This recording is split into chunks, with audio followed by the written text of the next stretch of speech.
अस्सलामुअलैकुम नाज़रीन, धरती टीवी में भली कार मां यहाँ मोहम्मद इसहाक हेडलाइन समानेटियूं हिते ख़बर शामिल कंदासीं।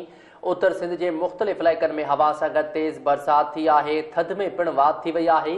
ख़ैरपुर, राणीपुर, कुंभ ऐं भरपासे वारनि इलाइक़नि में वसकारो थी वियो आहे। तेज़ हवा सां बरसात पवण सबबि केतिरनि इलाइक़नि जी बिजली ग़ाइब थी वई। इलाइक़ा ऊंदहि में ॿुॾी विया आहिनि। ख़बर अवां सां शेयर कंदासीं। उत्तर सिंध के मुख़्तलिफ़ इलाइक़नि में हवा सां गॾु बरसात थी आहे। थधि में पिणु वाधि थी वई। ख़ैरपुर, राणीपुर, कुंभ ऐं भरपासे वारनि इलाइक़नि में वसकारो थियो आहे।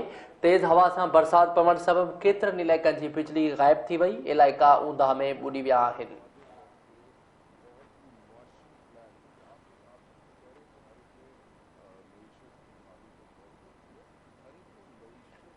ख़बर अवां सां शेयर कंदासीं। उत्तर सिंध के मुख़्तलिफ़ इलाइक़नि में हवा सां गॾु तेज़ बरसात थी आहे। थधि में पिणु वाधि थी वई आहे। ख़ैरपुर, राणीपुर, कुंभ ऐं भरपासे वारनि इलाइक़नि में वसकारो थी वियो आहे।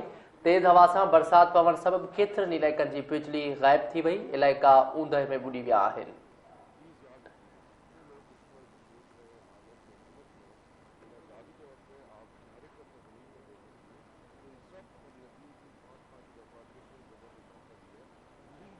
वधिक अपडेट्स मालूम कंदासीं। असां राब्तो कयो आहे धरती टीवी जे रिपोर्टर शबीर फलियो सां। जी शबीर, वधिक छा तफ़सील आहिनि सिंध जे मुख़्तलिफ़ इलाइक़नि जी? ख़ैरपुर में भी बरसात थी आहे, छा सूरत-हाल आहे हाणे मौसम जी? जी बिल्कुल, खैरपुर शहर ऐं भरपासे वारे इलाइक़े में तेज़ हवाउनि सां गॾु तेज़ बरसात भी पई आहे।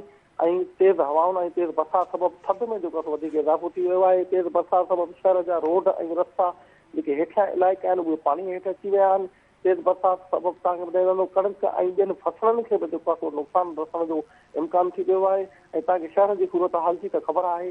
जॾहिं बि बरसाति पवंदी आहे, नालियूं ऐं जेके गंदगी जेकी आहे उहा वधी वेंदी आहे। इन जी वजह सां शहरनि जी परेशानी खे बि मुंहुं ॾियणो पइजी वियो आहे। जी ठीक है, वॾी महिरबानी शबीर तफ़सील ॾियण जे लाइ।